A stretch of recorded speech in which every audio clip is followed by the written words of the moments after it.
بلا شبہ اس میں علم والوں کے لیے نشانی ہے. یہاں پہ اللہ رب العزت نے دعوت دی. پہلے دعوت اللہ رب العزت نے ان نشانیوں کو پہچاننے کے لیے کہا کہ غور و فکر کرنے والے اس سے پکڑ پائیں گے. اور یہاں پہ اللہ رب العزت کہتا ان فی ذالک لآیات للعالمین کہ اسے علم والے پکڑ پائیں گے. تو یہاں پہ اللہ رب العزت نے اس کی نشانیوں پر غور و فکر کے لیے علم ہونا ضروری ہے یا علم حاصل کرنے کے لیے ہمیں دعوت دی. فرمایا بلا شبہ اس میں کوئی شک نہیں کہ اس میں علم والوں کے لیے عظیم نشانی ہے. تو اللہ رب العزت کی بنائی ہوئی چیز کے اوپر غور و فکر کرنے کے لیے بھی ہمیں علم چاہیے. تو ہمیں یہ اس آیت سے علم کی فضیلت بھی پتہ چلی کہ اللہ کی معرفت کرنے کے لیے ہمیں علم کو حاصل کرنا ہوگا. آیت نمبر 23 وَمِنْ آیَاتِهِ یہاں پہ بھی وہی بات ہے اور اس کی نشانیوں میں سے ہے تمہارا رات اور دن کا سونا. یہ بھی ایک بہت عظیم نشانی ہے کہ ہمیں نیند آتی ہے اور اتنا کمزور انسان اللہ رب العزت نے بنایا ہی اس لیے ہے کہ وہ پہچانے اپنے خالق اور مالک کو کہ یہ ہو کیسے رہا ہے. یہ موت صغرا ایک چھوٹی موت ہمیں آتی ہے اور پھر ہم تازہ دم ہو جاتے ہیں. اور کتنا ضروری ہے یہ. ہر 6 اور 8 گھنٹے کے بعد ہمیں آرام کی ضرورت ہوتی ہے اور 12 اور 18 گھنٹے کے بعد تو ہمیں باقاعدہ نیند چاہیے. اور اگر وہ نیند نہ آئے اللہ رب العزت صرف اس ایک نعمت کو ہم سے چھین لے, دنیا کی ہر نعمت ہمیں عطا کر دے, صرف نیند جو نعمت ہے اللہ رب العزت یہ ہمیں چھین لے ہم سے, تو پوری عقل ٹھکانے آ جائے گی. صرف ایک ہفتے کے اندر پاگل ہو کر کے اور جسم کو اور کپڑوں کو پھاڑ کر کے انسان گھومنا شروع کر دے گا. یہ ایسی عظیم الشان نعمت اللہ رب العزت کی ہے کہ انسان سوتا ہے, جھپکی لگتی ہے, اللہ کی قبضے میں اس کی روح جاتی ہے. روح کہاں جاتی ہے؟ اللہ نے قرآن کے اندر فرمایا اور روح اللہ اکبر. ایک جگہ اللہ نے فرمایا قل الروح, یہ آپ سے روح کا سوال کرتے ہیں, قل الروح من امر ربی, ان سے کہہ دو کہ یہ تمہارے رب کا امر ہے اور تمہیں جو علم دیا ہے الا قلیلا, یہ بہت تھوڑا ہے. مطلب روح کے بارے میں تمہیں علم نہیں دیا گیا اور یہ روح کا ہی کمال ہے. جتنی اسٹرانگ روح رہے گی اتنا اسٹرانگ آرڈر دے گی برین کو, دل کو, اور اتنا اسٹرانگ انسان کام کرے گا. یہ روح ہی تو تھی جو انبیاء علیہ السلام اور صحابہ اکرام کے ذریعے سے دنیا کے اندر ایک انقلاب پیدا ہوا. یہ جسم کا کمال نہیں, یہ اصل تو روح ہے. جیسے ایک صحابی پیڑ کے اوپر چڑھے, میں نام بھول رہا ہوں, اور ان کی پنڈیاں بہت پتلی پتلی تھی. دوسرے صحابی نے دیکھ کر کے ان پنڈیوں کو ہنس دیا تو نبی مکرم نے فرمایا تم نہیں جانتے اس کا وزن. تو اصل جو چیز ہے وہ روح ہے. روح آرڈر جتنا اسٹرانگ برین کو یا دل کو کرے گی اتنا اسٹرانگ آدمی کام کرتا ہے. اور یہ روح کو اللہ رب العزت سکینت دیتا ہے, سکون دیتا ہے. کیسے؟ اللہ کے قبضے میں یہ جاتی ہے. اب وہ قبضہ کہاں ہے, کیسا ہے, کیا ہے, وہ اس کے بارے میں ڈیٹیل نہیں ہے. بس قرآن کے اندر یہ فرمایا کہ اللہ کی قبضے میں تمہاری روح جاتی ہے اور قبضے سے جب باہر آتی ہے تو ایک فریش انسان پیدا ہوتا ہے, وہ تازہ دم ہو جاتا ہے. صبح اس کے کام کرنے کی صلاحیت اس کے اندر پیدا ہو جاتی ہے. کیا یہ معمولی قدرت ہے؟ اگر آپ یہ سوچیں کہ ریلیکس ہوتے ہیں یا برین ریلیکس ہوتا ہے, برین کہاں سے ہوتا ہے؟ وہ تو نیند کے اندر بھی خواب دیکھتا ہے, آنکھیں بھی اس کی دیکھ رہی. اگر کوئی انسان سیدھا صرف آنکھ بند کر کے لیٹا رہے, اسے نیند نہ آئے, تو کیا وہ فریش ہو جائے گا؟ پورا جسم تو ریلیکس کر رہا ہے, پورا جسم تو ریلیکس ہے. کیا وہ ریلیکس ہو سکتا ہے؟ کیا وہ تازہ دم ہو سکتا ہے؟ صبح کے کام کے لیے وہ اپنے آپ کو تیار کر سکتا ہے؟ ہرگز نہیں. اس کے لیے نیند ضروری ہے.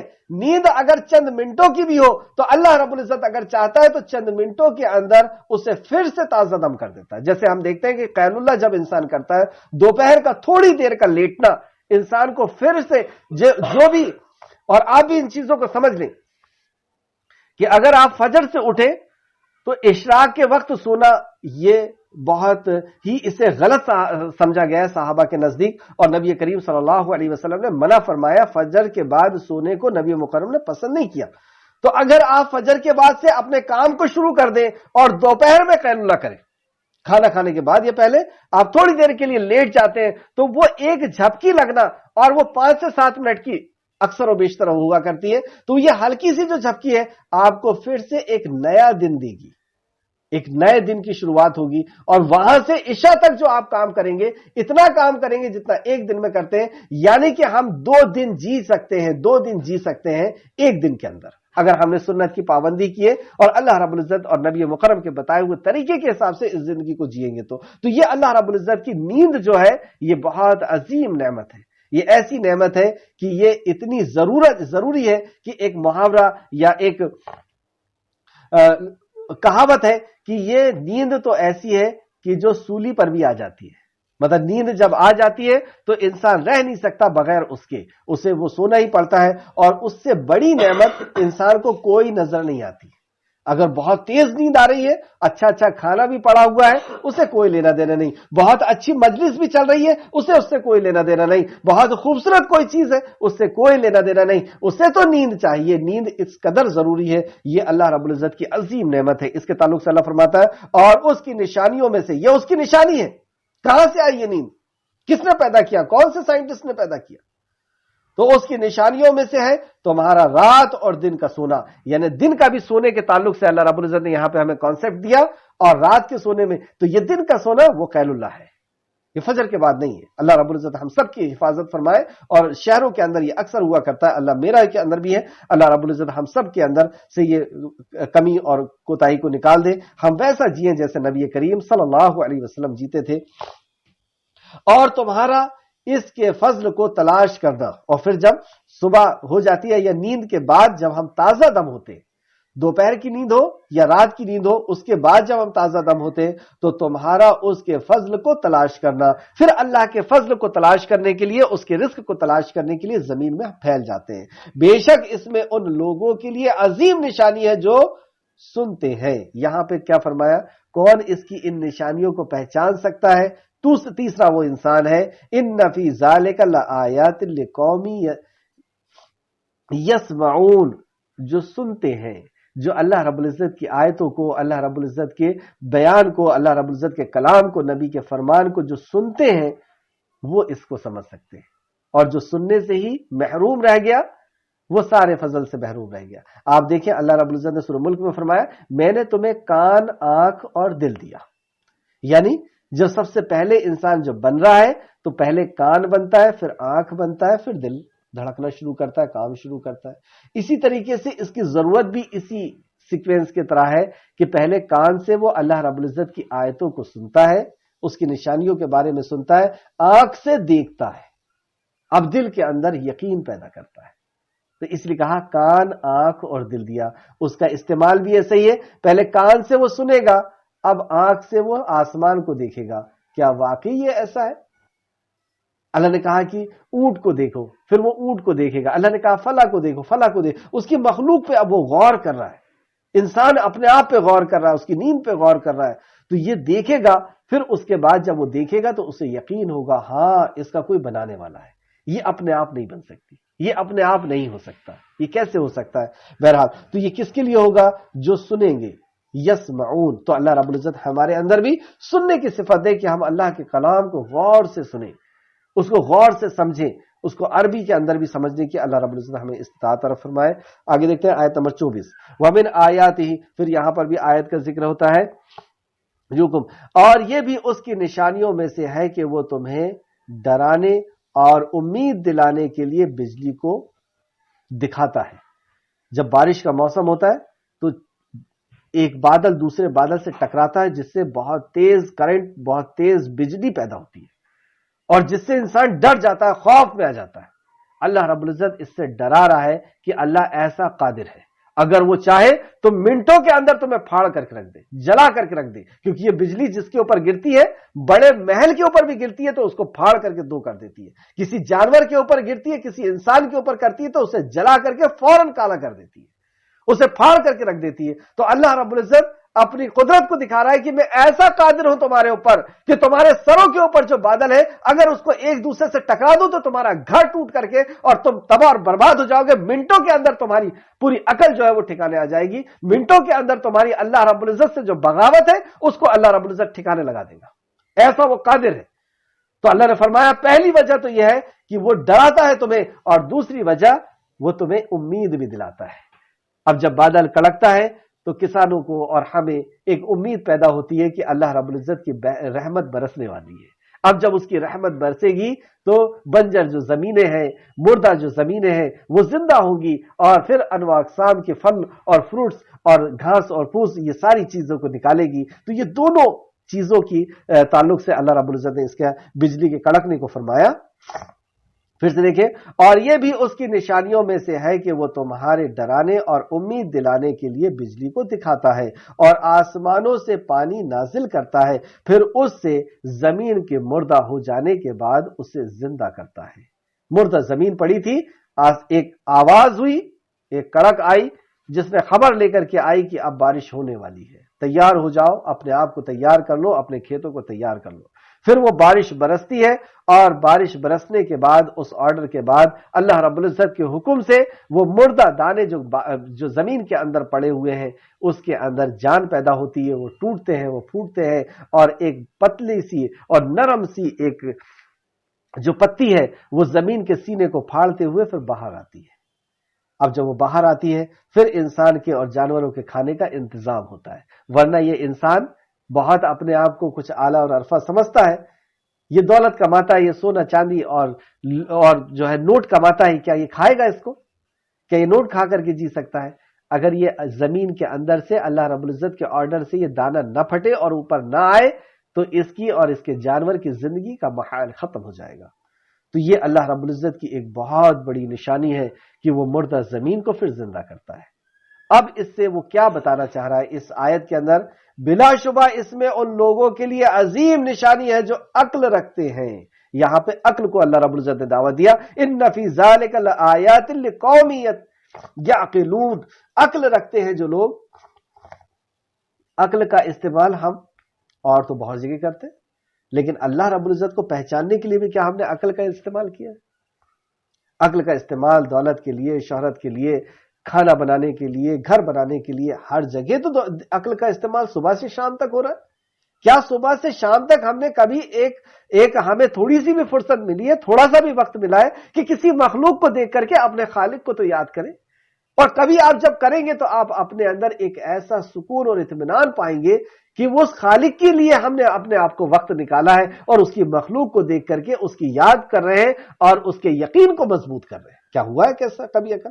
تو یہ عقل کی اللہ نے دعوت دیا کہ بلا شبہ اس میں ان لوگوں کے لیے عظیم نشانی ہے جو عقل سے کام لیتے ہیں، جو عقل رکھتے ہیں۔ اللہ سے دعا ہے کہ اللہ رب العزت اس عقل کو بھی ہمیں اللہ کی معرفت کے لیے استعمال کرنے والا بنائے۔ اور یہ بھی اس کی نشانیوں میں سے، پھر وہاں پر بھی یہ بات ہوئی وَمِنْ آیَاتِهِ، اور یہ بھی اس کی نشانیوں میں سے ہے کہ آسمان اور زمین اس کے حکم سے قائم ہے۔ آسمان اور زمین جو قائم ہے بغیر کیل کے، بغیر کسی سپورٹ کے، اس کی وجہ کیا ہے؟ سورہ حج میں بھی اللہ نے فرمایا، سورہ حج سورہ نمبر 22 اور آیت نمبر 65 اور وہ آسمان کو تھامے رہتا ہے کہ زمین پہ نہ گر پڑے مگر اس کے حکم سے۔ اللہ اکبر، آیت کو پھر سے غور کریں، اور وہ آسمان کو تھامے رکھتا ہے، یعنی اللہ رب العزت نے اس آسمان کو تھاما ہے۔ وہ آسمان کیسا؟ عرش عظیم۔ آسمان کی موٹائی نبی کریم صلی اللہ علیہ وسلم نے فرمائی کہ ایک آسمان کی موٹائی اتنی ہے جتنا تمہارے زمین سے آسمان کی دوری ہے، اور زمین سے آسمان کی دوری کو آج تک ہمارا سائنس نہیں بتا پایا کہ کتنی دوری ہے۔ اور نبی کریم صلی اللہ علیہ وسلم فرماتے ہیں کیونکہ آسمانوں کا آپ نے سفر کیا ہے تو آپ فرماتے ہیں کہ زمین سے آسمان کی جتنی دوری ہے اتنا موٹا ایک آسمان ہے، پھر اس کے بعد اتنی ہی خلا خالی ہے جتنا زمین و آسمان سے ہے، پھر دوسرا آسمان اور وہ آسمان بھی اتنا ہی موٹا جتنا یہاں سے زمین ہے، ایسے 7 آسمان، اور یہ آسمانوں کو اللہ رب العزت کیا فرماتا ہے؟ اور وہ آسمانوں کو تھامے رکھتا ہے۔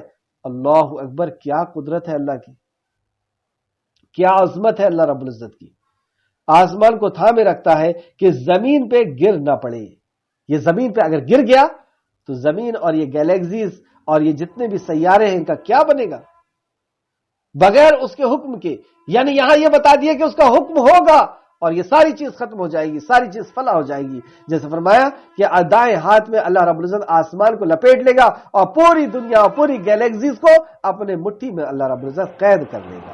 اس طریقے سے سورہ فاطر سورہ نمبر 35 آیت نمبر 41 میں اللہ فرماتا ہے، سورہ فاطر سورہ نمبر 35 آیت نمبر 41 میں، اور اللہ ہی آسمانوں اور زمین کو تھامے رکھتا ہے کہ وہ ہٹ نہ جائے. آسمان اور زمین کو اللہ ہی تھامے رکھتا ہے کہ وہ کہیں ہٹ نہ جائے، اپنے مدار سے، اپنے ایریے سے، اپنی راستے سے کہیں وہ ہٹ نہ جائے، اسے وہ تھامے رکھتا ہے. اس طریقے سے حضرت عمر بن خطاب رضی اللہ عنہ کا معمول تھا، یعنی ان کی عادت تھی، معمول تھا کہ آپ جب بھی کوئی پکی قسم کھانا چاہتے تو اس کے لیے یہ الفاظ استعمال فرماتے تھے، اس ذات پاک کی قسم جس کے حکم سے آسمان اور زمین قائم ہے. مطلب کتنا عالمانہ انداز عمر بن خطاب کا کہ اس ذات پاک کی قسم جس نے آسمان اور زمین کو جس کے حکم سے ٹکی ہوئی ہے، یہ آسمان اور زمین اس کے حکم سے ٹکا ہوا. اللہ اکبر. وہ رب ہے جس کے ہم ماننے والے ہیں. اس رب کا کوئی ماننے والا ہو اور وہ دنیا سے ڈرے، مخلوق سے ڈرے. اس رب کا کوئی ماننے والا ہو اور وہ مخلوق کے سامنے جھکے. اس رب کا کوئی ماننے والا، جاننے والا، اس کی معرفت، اس کی پہچان والا ہو اور وہ یہ حقیر چیزوں کے سامنے اپنے آپ کو جھکائے، ایسا نہیں ہو سکتا. اصل بات یہ ہے کہ اس کی معرفت سے دور ہے، اس کی پہچان سے دور ہے بندہ. اور یہ بھی اس کی نشانیوں میں سے ہے کہ آسمان اور زمین اس کے حکم کے سے قائم ہے. آگے اللہ فرماتا ہے، پھر جب وہ تمہیں زمین میں سے ایک ہی بار پکارے گا تو تم یکایک نکل پڑو گے. کیا پتہ چلا؟ نشانیوں کو دکھانے کے بعد اللہ رب العزت اب آخرت کا یقین کرا رہا ہے. یہ بڑی بڑی نشانیاں دکھا دیا، اب تمہیں بتا رہا ہے کہ دیکھو یہ سب چیزیں دیکھ رہے ہو، اسی طریقے سے تم جب مر جاؤ گے تو تمہیں زندہ کرنا میرے لیے اتنا ہی آسان ہے جتنا مردے دانے کو زندہ کرنا میرے لیے آسان ہے. ایک آواز ہوتی ہے اور بارش برستی ہے اور تم نکل پڑتے ہو. سیدنا ابو ہریرہ رضی اللہ عنہ بیان کرتے ہیں کہ رسول اللہ صلی اللہ علیہ وسلم نے فرمایا، اللہ تعالیٰ آسمان سے بارش نازل فرمائے گا جس سے لوگوں کے جسم اس طرح زمین سے اگ پڑیں گے جس طرح سبزہ اگتا ہے. یعنی زمین کے اندر سے جس طریقے سے پودے نکلتے ہیں اس طریقے سے اللہ جب حکم دے گا تو انسان اس جسم بنے گا اور انسان اگیں گے اس دن. ابھی ہم پودوں کو اگتا ہوا دیکھتے ہیں، انسان کو. یہ مسلم شریف کی حدیث ہے، مسلم شریف حدیث نمبر 2955. اس آیت کو سمجھنے کے لیے ہم قرآن کی اور دوسری جگہ سے آیت لیتے ہیں. سورہ بنی اسرائیل سورہ بنی اسرائیل آیت نمبر 52. اللہ فرماتا ہے، جس دن وہ تمہیں پکارے گا تو تم اس کی حمد کے ساتھ جواب دو گے اور تم خیال کرو گے کہ تم دنیا میں بہت ہی کم رہے. یہ ہمارا خالق ہمیں خبر دے رہا ہے کہ جس دن وہ تمہیں پکارے گا تم حمد کرتے ہوئے اللہ رب العزت کی زمین، اللہ رب العزت کے حکم سے اس زمین کے اندر سے تم نکلو گے اللہ کی حمد کرتے ہوئے اور پہنچو گے اس کی بارگاہ میں. دوسری جگہ سورہ نازیات، سورہ نازیات آیت نمبر 13 اور 14. پس وہ واقعہ تو صرف ایک ہی ڈانٹ ہوگی تو یکایک وہ سب ایک کھلے میدان یعنی حشر میں آ جمع ہوں گے. ایک ڈانٹ ہوگی، اللہ رب العزت سب نکلیں گے اور اس میدان میں، اس حشر کے میدان میں، اس حساب و کتاب کے میدان میں حاضر ہو جائیں گے. اور پہلے جو آیت فرمایا تھا اللہ رب العزت نے، جس دن وہ تمہیں پکارے گا تو تم اس کی حمد کے ساتھ، یعنی زمین سے جب وہ نکلیں گے تو اللہ کی حمد اور اس کی تعریف کرتے ہوئے نکلیں گے، ساتھ نکل پڑو گے اور تم خیال کرو گے کہ تم دنیا میں بہت کم رہے. جس دنیا کے لیے ہم سب کچھ قربان کر رہے ہیں، اللہ کی رضا اور ناراضگی کو نہیں دیکھ رہے، یہ دنیا میں ہم بہت تھوڑا رہے. ویسے بھی اگر آپ غور کریں تو ہماری زندگی جو گزر چکی ہے، اس زندگی کے بارے میں آپ کا کیا کہنا ہے؟ بہت تھوڑی زندگی تھی، کچھ یاد ہے اور بہت کچھ یاد نہیں ہے. سورہ یاسین میں اللہ فرماتا ہے، سورہ یاسین آیت نمبر 53، بس وہ ایک ہی زور کی آواز ہوگی کہ جس سے وہ یکایک ہمارے سامنے حاضر کر دیے جائیں گے. اتنا آسان ہے اللہ کے لیے کہ ایک زور کی آواز ہوگی اور یکایک سب کے سب اللہ رب العزت کی بارگاہ میں حاضر کر دیے جائیں گے. واپس آئے آیت کی طرف. پھر جب وہ تمہیں زمین میں سے ایک ہی بار پکارے گا تو تم یکایک باہر نکل آؤ گی. آج کی کلاس کی آخر 2 آیت. اور آسمانوں اور زمین میں جو کوئی بھی ہے اس کی ملکیت ہے, سب اس کے فرما بردار ہے. 2 بات کہی گی. آسمان اور زمین کے اندر جو کچھ بھی ہے وہ کس کا ہے؟ اللہ کی ملکیت ہے, اس نے پیدا کیا ہے. ایک ذرے سے لے کر کے بلند آسمان تک سب کچھ اس نے پیدا کیا, اس کے حکم سے پیدا, کن فیکون کر کے پیدا کر دیا. تو یہ ملکیت ہے اس کی. اب غور کریں, اس کی ملکیت کیا کوئی اور لے سکتا ہے؟ یہ گھر جس کا ہے کوئی اور اس گھر سے کوئی سامان اٹھا کر کے دے سکتا ہے؟ ہرگز نہیں دے سکتا. تو یہ ساری کی ساری ایک ایک ذرہ اللہ کی ملکیت ہے. اس کے اندر خوشی بھی آ گئی, غم بھی آ گئے, اس کے اندر شوہر بھی آ گئی, اس کے اندر بیوی بھی آ گئے, اس کے اندر بچے بھی ہے, اس کے اندر بیماری بھی ہے, بیماری سے اچھا ہونا بھی ہے, اس کے اندر خوشیاں بھی ہے, اس کے اندر غم بھی ہے, اس کے اندر رزق بھی ہے, اس کے اندر محتاجی بھی ہے, اس کے اندر فقاری بھی ہے, اس کے اندر ہر وہ چیز ہے جو انسان کی ضرورت ہے, ہر وہ چیز ہے جس سے انسان بچنا چاہتا ہے. یہ کس کی ملکیت ہے؟ یہ زندگی اور موت, یہ عزت اور ذلت, یہ سب اللہ کی ملکیت ہے. اللہ اکبر. اس رب کے ماننے والے ہم کسی زندہ اور زابید رب کے ماننے والے ہیں. تو یہ ساری چیز اس کی ملکیت ہے. اور صرف ملکیت ہی نہیں, صرف اس کی ملکیت ہی نہیں, کیا فرماتا اللہ آگے؟ سب اس کے فرما بردار بھی ہے. سب کوئی اس کے فرما بردار ہے. ہمیں تھوڑا سا عمل کی اللہ نے آزادی دے دیا ہے, ہمیں صحیح اور غلط کی تمیز دے دیا ہے اور عمل کی آزادی دے دیا ہے, کیونکہ ہمارا ایگزام چل رہا ہے. اور زبان کے اندر بولنے کی, ہاتھ کے اندر پکڑنے کی, پیر کے اندر چلنے کی, یہ تھوڑی سی مہلت دے دیا. ورنہ ہمارا جسم بھی اللہ کا غلام ہے. ہم نہیں چاہتے کہ بوڑھا ہو, ہم نہیں چاہتے کہ بال سفید ہو, ہم نہیں چاہتے کہ کمزوری آئے, ہم نہیں چاہتے کہ ہمیں ایسی نیند آئے کہ کوئی ضروری کام ہے اور ہم اونگ رہے, ہم نہیں چاہتے کہ بی پی ہائی ہو, ہم نہیں چاہتے کہ شوگر ہو جائے. کس کا محتاج ہے یہ؟ کس کا تابع فرمان ہے؟ کتنا کمزور ہے انسان. تھوڑا سا وقت اس کو دے دیا, تھوڑی سی طاقت کیا دے دی, تھوڑی سی عزت اور دولت کیا دے دی, یہ اپنے آپ میں اس قدر غرور میں آ گیا کہ اللہ جو خالق کائنات ہے, جس کا یہ محتاج ہے ایک ایک لمحہ جینے کے لیے, دل دھڑکنے کے لیے, سانس لینے کے لیے اور رزق کے لیے, جس کا یہ ایک ایک لمحہ محتاج ہے, اس کی بغاوت کرتا ہے, اس کی نافرمانی کرتا ہے, اس کے لیے بہانے بتاتا ہے, اس کے لیے مثالیں دیتا ہے, اور اس کا حق کسی اور کو دیتا ہے, اس کا حق جانوروں کو دیتا ہے, اس کا حق پتھر کو دیتا ہے, اس کا حق مردوں کو دیتا ہے, اس کا حق اس کے محتاجوں کو دیتا ہے. جتنے بھی نیک لوگ ہیں سب اللہ کے محتاج ہیں, تو اللہ کے محتاجوں کو اس کا حق دیتا ہے. اللہ نے فرمایا یہ سب اس کے فرما بردار ہیں. جتنی بھی مخلوق تمہیں نظر آ رہی ہے یہ سب اس کی فرما بردار ہے, یعنی عزت بھی اس کی فرما بردار, رزق بھی اس کا فرما بردار, تمہاری بیماری سے ٹھیک ہونا بھی اس کا فرما بردار. جب تک وہ آرڈر نہیں دے گا کچھ نہیں ہو سکتا. کیا انداز ہے اس توحید کو سمجھانے کا, سکھانے کا. اور واقعی توحید کو اگر سمجھنا ہے تو قرآن سے بہتر اور کچھ نہیں ہو سکتا. آیت آگے دیکھیں, آج کی کلاس کی آخری آیت, آیت نمبر 27. اور وہی اللہ ہے جو مخلوق کو پہلی بار پیدا کرتا ہے. اللہ کو جاننا چاہتے ہو؟ سنو, وہی اللہ ہے. جیسے اللہ نے کہا نا اللہ لا الہ, اللہ کے علاوہ کوئی عبادت کے لائق نہیں. کیوں نہیں ہے؟ اب تعارف شروع کیا, اس لیے نہیں ہے کوئی عبادت کے لائق, یعنی اپنے معبود ہونے کی دلیل خود دیتا ہے اللہ. اللہ اکبر. اسے کوئی ضرورت نہیں, لیکن انسان سے ایسی محبت ہے اس خالق کو کہ انسان کو وہ جلانا نہیں چاہتا, انسان کو وہ عذاب دینا نہیں چاہتا, انسان کو تو وہ بچانا چاہتا ہے. دیکھیں آپ کس کس اینگل سے انسان کو وہ اپنی معرفت, اپنی توحید سکھا رہا ہے. آخر میں وہ فرماتا ہے اور وہی اللہ ہے جو مخلوق کو پہلی بار پیدا کرتا ہے. وہ ہے تمہارا خالق. جسے تم نے پیدا کیا وہ تمہارا خالق نہیں, جو بول نہیں سکتا, جو چل نہیں سکتا, جو اٹھ نہیں سکتا, جو کر نہیں سکتا, جو محتاج ہو شروع سے آخر تک, جو زندگی اور موت کے لیے بھی محتاج ہو, اٹھ جانے کے لیے محتاج ہو, وہ نہیں ہے رب. رب کو پہچاننا چاہتے ہو؟ سنو, اور وہی اللہ ہے جو مخلوق کو پہلی بار پیدا کرتا ہے, پھر وہ اسے لوٹائے گا.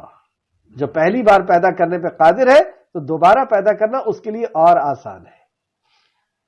ساری مخلوق کا پھر سے پیدا کر دینا اتنا آسان ہے جتنا ایک مخلوق کو ایک انسان کو پیدا کرنا جتنا آسان، ساری مخلوق کو ایسے ہی وہ ایک آرڈر سے، جیسے ابھی سورہ یاسین میں سنا، ایک حکم ہوگا، ایک آرڈر ہوگا اور سارا کے سارا انسان زمین سے نکل کر کے اس کی بارگاہ میں حاضر ہو جائے گا۔ یہ مرنے کے بعد کی زندگی کا یقین اللہ رب العزت سمجھا رہا ہے۔ اس کے پہلی آیت میں اپنے توحید کو سمجھایا اور اب بتا رہا ہے آخرت کہ تمہیں مار کر کے زندہ کرنا میرے لیے کوئی مشکل نہیں ہے۔ کیا اتنی بڑی بڑی تخلیق نہیں دیکھ رہے ہو تم؟ اتنی بڑی بڑی تخلیق کا شاہکار اللہ رب العزت کی قدرت کو نہیں دیکھ رہا؟ اللہ ہم سب کے دلوں کے اندر یہ یقین پیدا کر دے کہ ہمیں زندہ ہونا ہے، مرنے کے بعد اپنے خالق اور مالک کے سامنے حاضری ہونی ہے، ایک ایک لمحے کا ہمیں حساب دینا ہے۔ فَمَن يَعْمَلْ مِثْقَالَ ذَرَّةٍ خَيْرًا يَرَهُ، جس نے ذرہ برابر بھی نیکی کی ہوگی وہ اپنی نیکی کو دیکھے گا، جس نے ذرہ برابر بھی بدی کی ہوگی وہ اپنی بدی کو دیکھے گا۔ تو یہاں اللہ فرماتا ہے اور وہی اللہ ہے جو مخلوق کو پہلی بار پیدا کرتا ہے پھر وہ اسے لوٹائے گا۔ یہ وعدہ کر لیا خالق نے، اسے لوٹائے گا۔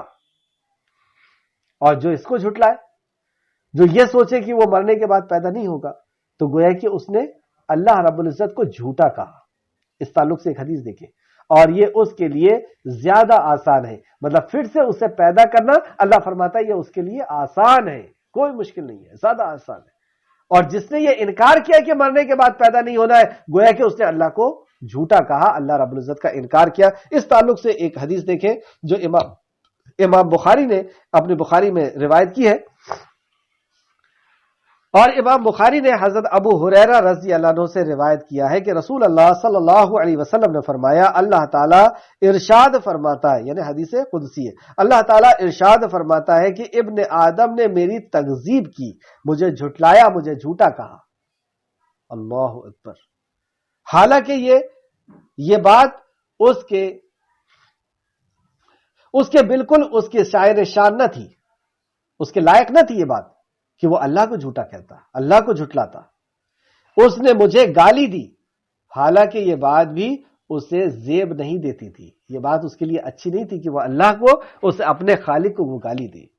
اس کا میرا تکذیب کرنا یعنی میرا جھٹلانا یا میری بات کا جھٹلانا یا مجھے جھوٹا کہنا، اس کا میرے تکذیب کرنا، اس کا یہ کہنا ہے کہ وہ اللہ تعالیٰ ہرگز مجھے اس طرح دوبارہ پیدا نہیں کر سکے گا جس طرح اس نے اسے پہلی بار پیدا کیا ہے۔ یہ ہے اللہ کو جھوٹا کہنا یا جھٹلانا کہ اللہ رب العزت دوبارہ پیدا نہیں کر سکے گا، اور اللہ نے بار بار کیا کہا ہے، میں تمہیں پھر سے پیدا کروں گا۔ تو گویا کہ اس نے اللہ کو جھوٹا کہہ دیا۔ یہ انسان کا اللہ کو جھوٹا کہنا ہے جو اس کو زیب نہیں دیتا، جو بہت بڑا گناہ، کبیرہ گناہ ہے۔ اور یہ گناہ ہی نہیں، یہ تو کفر بھی ہے۔ مرنے کے بعد کی زندگی کا انکار کرنا یہی تو کفر ہے۔ دوسرا حصہ اس حدیث کا، حالانکہ پہلے، اب اس کا جواب اللہ دیتا، حالانکہ پہلی دفعہ پیدا کرنا اسے لوٹانے یعنی دوبارہ پیدا کرنے کے نسبت زیادہ آسان تو نہیں ہے، مطلب دوبارہ پیدا کرنا کیا اس کے لیے مشکل ہے، اور اس کا مجھے گالی دینے کا یہ کہنا ہے کہ اللہ تعالیٰ نے اولاد بنا لی ہے، یعنی شرک جو ہے یہ اللہ کو گالی دینے جیسا ہے۔ اولاد بنانا یعنی شرک کرنا، اللہ رب العزت کے ساتھ شریک کر دینا، اس کی ذات اس کی صفات کے اندر شریک کر دینا، تو یہ شرک جو ہے یہ اللہ کو گالی دینے جیسا ہے۔ اللہ ہم سب کو محفوظ رکھے، ہم سب کو اس کبیرہ گناہ سے جو انسان کو تباہ اور برباد کر دیتا ہے اس سے محفوظ رکھے۔ حالانکہ میں ایک ہوں، واحد ہے اللہ، کس چیز میں؟ ہر اعتبار سے اللہ رب العزت واحد ہے، اللہ ایک ہے، اللہ واحد ہے، اپنی ذات کے اعتبار سے، اپنی صفات کے اعتبار سے، اپنے رب ہونے کے اعتبار سے، اپنی عبادت کے اعتبار سے، ہر اعتبار سے خالق، اس کی پرستش کے اعتبار سے، اس کے حکم کے اعتبار سے، اس کے قانون کے اعتبار سے، ہر اعتبار سے اللہ رب العزت واحد ہے۔ حالانکہ میں ایک اور بے نیاز ہوں، کسی کی ضرورت نہیں، بے نیاز ہے، کوئی اس کی کمزوری نہیں، کوئی اس کا حامی اور مددگار نہیں، نہ کسی کا باپ ہوں اور نہ ہی کسی کا بیٹا، اور نہ میرا ہمشر کوئی ہے، اس کے جیسا بھی کوئی نہیں ہے۔ لیس کمثلہ شیء وہو السمیع۔ علی بن ابو طالب حضرت ابن عباس سے روایت کرتے ہیں کہ اس کا یہ قول ایسا ہے جیسے اللہ نے فرمایا لیس کمثلہ شیء، کہ اس کے مثل کوئی نہیں۔ سورہ شعراء سورہ نمبر 42 آیت نمبر 11 کے اندر فرمایا کہ اس کے مثل کوئی نہیں۔ یہ بخاری شریف کی حدیث تھی، حدیث نمبر 4974 بخاری شریف حدیث نمبر 4974۔ واپس آئے آیت کی طرف۔ آخر آیت آج کی کلاس کی، اور وہی اللہ ہے جو مخلوق کو پہلی بار پیدا کرتا ہے پھر وہ اسے لوٹائے گا، اور یہ اس کے لیے زیادہ آسان ہے، اور آسمانوں اور زمین میں اس کی صفت اعلیٰ ہے۔ آسمانوں اور زمین میں اس کی جو صفات ہے، اس کی جو صفت ہے وہ اعلیٰ ہے، اس کے جیسا کوئی نہیں۔ وہ رحمان ہے تو کوئی اور انسان کے اوپر رحم کرنے والا نہیں ہو سکتا، وہ رزاق ہے کوئی اور رزق دینے والا نہیں ہو سکتا، وہ سمیع ہے اور کوئی اس کے جیسا سننے والا نہیں ہو سکتا، وہ بصیر ہے اس کے جیسا کوئی دیکھنے والا نہیں ہو سکتا، وہ رزاق ہے اس کے علاوہ کوئی رزاق نہیں ہو سکتا۔ تو جو یہاں فرمایا اور آسمان اور زمین میں اس کی صفت اعلیٰ ہے، وہ اعلیٰ اور عرفہ صفت والا ہے، اور وہی نہایت غالب خوب حکمت والا ہے۔ نہایت غالب ہے وہ تمہارے اوپر، پوری سلطنت کے اوپر، پورے دیشوں کے اوپر، پوری حکمرانی کے اوپر، اصل میں وہ غالب ہے۔ پھر پکڑتا کیوں نہیں؟ پھر اللہ فرماتا ہے وہ حکمت والا ہے، اس کی حکمت ہے اس میں، وہ ہمیں دے کر کے بھی آزما رہا ہے، کسی کو لے کر کے آزما رہا ہے۔ یہ آزمائش کے لیے تو دنیا کو قائم کیا اس نے، کسی کو پاور دے کر کے آزما رہا ہے، کسی سے پاور لے لیا ہے، کسی کو دولت دے دیا کسی سے لے لیا، کسی کو عزت دے دیا کسی سے لے لیا، اور ہر طریقے سے اب آزمانے کے لیے انسان کو چھوڑ دیا اس نے۔ تو غالب ہے، وہ غالب ہے، وہ جب چاہے جیسا چاہے ویسا انتقام لے، لیکن دنیا کو میں اللہ رب العزت نے عمل کی آزادی دے کر کے اسے عمل کرنے کے لیے چھوڑ دیا ہے۔ یہ اللہ رب العزت کی حکمت ہے۔ وَهُوَ الْعَزِيزُ الْحَكِيمُ۔ یہاں پہ ہماری کلاس جو ہے وہ اختتام کو پہنچی۔ آخر میں تھوڑا سا وقت بچا ہے تو آج کی کلاس کا خلاصہ ہم سمجھیں گے۔ اللہ رب العزت سے دعا ہے کہ اللہ رب العزت آج کی کلاس میں جو کچھ بھی ہم نے سیکھا ہے اس پہ ہمیں کما حق کا عمل کرنے کی توفیق اور رفیق عطا فرمائے۔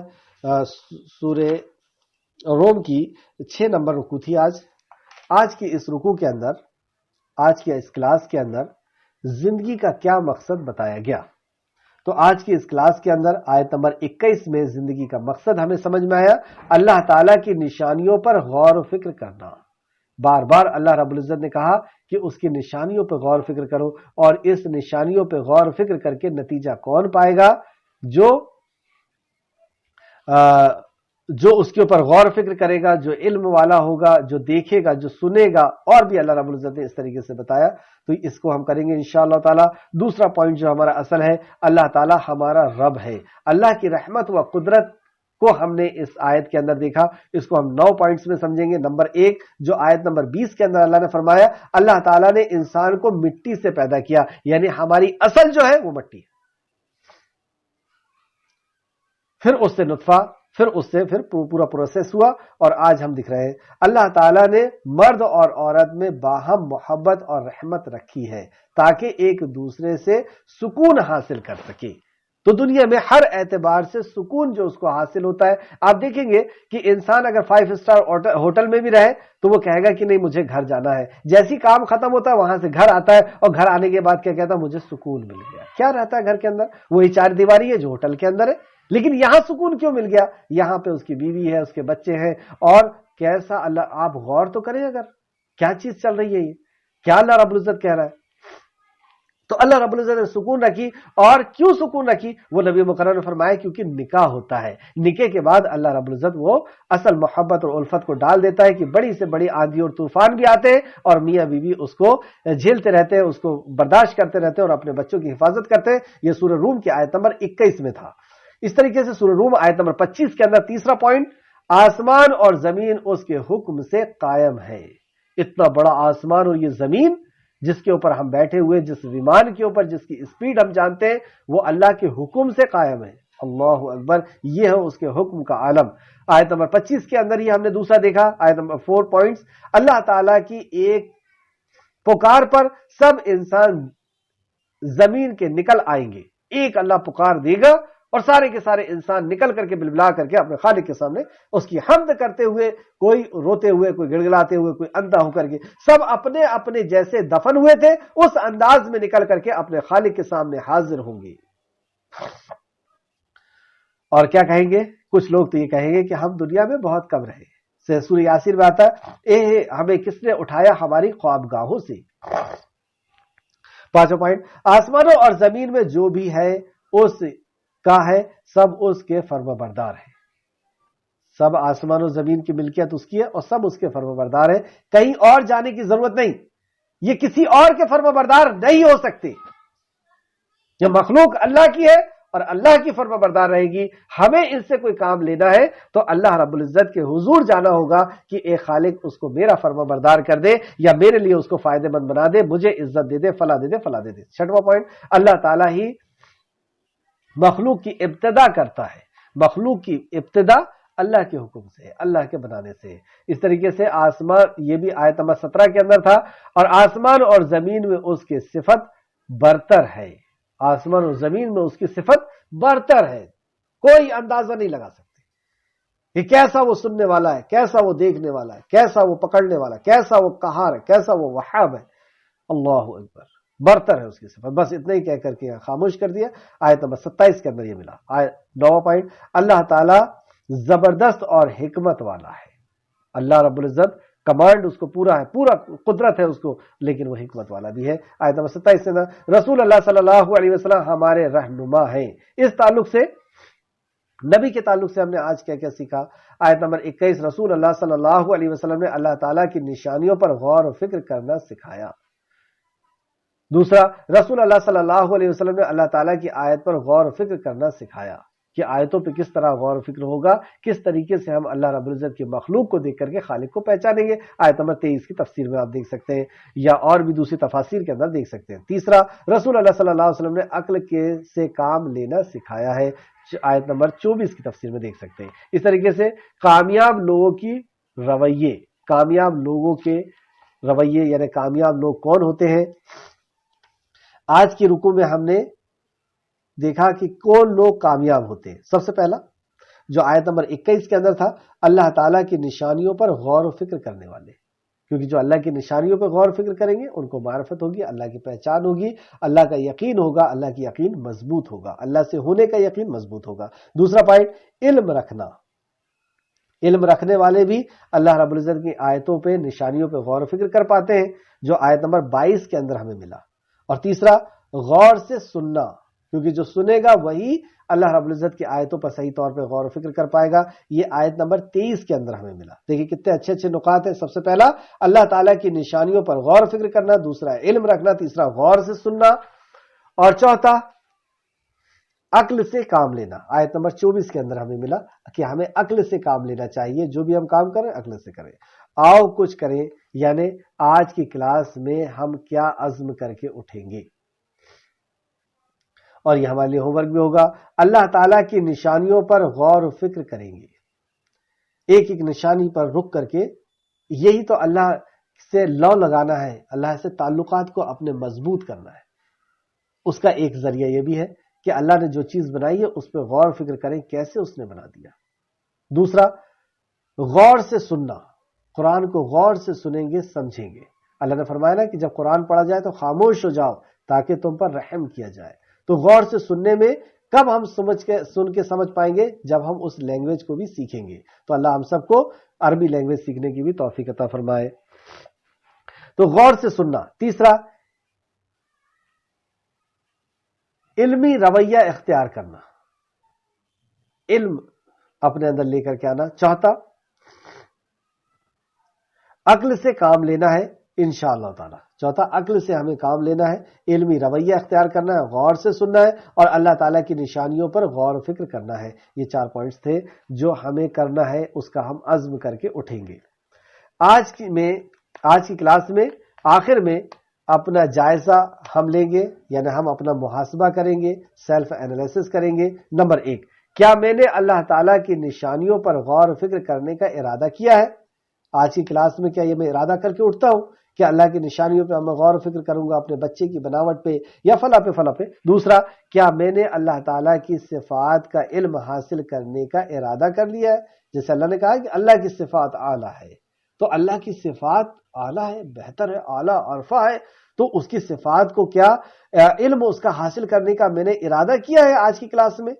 اگر نہیں کیا تو ضرور کریں۔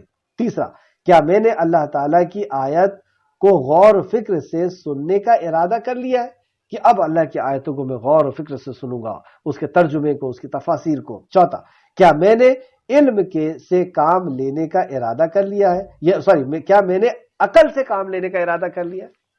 ابھی تک تو عقل کہیں دوسری دنیا میں لگائی جا رہی ہے، آخرت کے لیے کوئی عقل نہیں ہے۔ تو کیا میں نے عقل سے کام لینے کا ارادہ کر لیا ہے؟ آخر میں اللہ رب العزت سے دعا ہے کہ جو کچھ بھی ہم نے پڑھا سیکھا، اے خالق مالک اپنے فضل و کرم سے اس سب چیزوں کو ہمیں سکھا دے، اس سے زیادہ ہمیں علم حاصل کرنے کی توفیق دے، ایمان کی توفیق دے، عمل کی توفیق عطا فرما، ایمان عطا فرما اور عمل کی توفیق عطا فرما۔ اے خالق مالک رازق، جب تک ہمیں زندہ رکھ، ایمان کے ساتھ، اخلاص کے ساتھ، عمل صالح کے ساتھ ہمیں زندہ رکھ۔ جب ہمارا خاتمہ فرما تو ہمارا خاتمہ بالخیر فرما، ہمیں نیک وکاروں کے ساتھ ہمارا شمار فرما دے۔ آمین یا رب العالمین۔ السلام علیکم ورحمۃ اللہ وبرکاتہ۔